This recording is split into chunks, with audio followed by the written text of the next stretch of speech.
Hello बच्चों, let's read the question. The question is Kepler's third law is. कैपलर का third law क्या है ये हमें बताना है। तो देखिए, इस क्वेश्चन को सॉल्व करने के लिए हमारा जो की कॉन्सेप्ट रहेगा, की कॉन्सेप्ट में हमें पता होना चाहिए कि कैपलर ने प्लेनेटरी मोशन से रिलेटेड 3 लॉ दिए थे।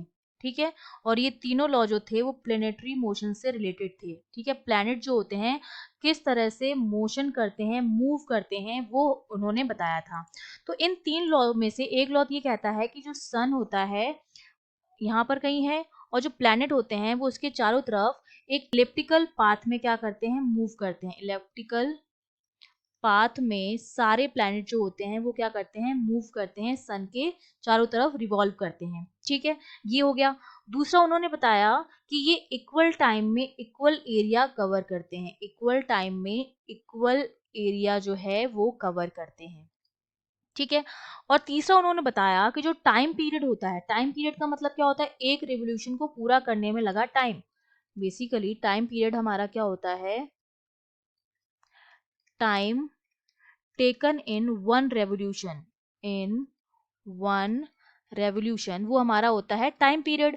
और टाइम पीरियड का जो स्क्वायर होता है that is proportional to the R cube, where R is the distance of the planet from the sun. Distance of planet from the sun. ठीक है, तो ये वाला जो लॉ है वो हमारा क्या है, कैपलर का थर्ड लॉ है।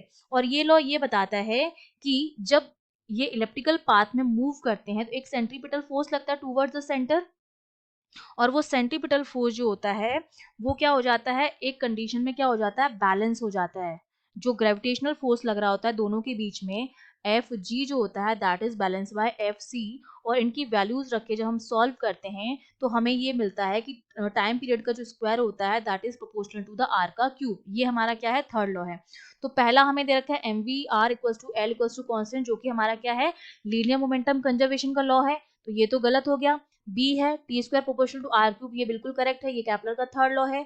तीसरा हो गया delta upon A upon delta T is constant, ये कैपलर का सेकंड लॉ, इक्वल टाइम में इक्वल एरिया कवर करता है। तो ये गलत हो गया, और D option none of these ये भी गलत हो गया। तो बी ऑप्शन हमारा क्या हो गया, करेक्ट हो गया। I hope you understood well. All the best.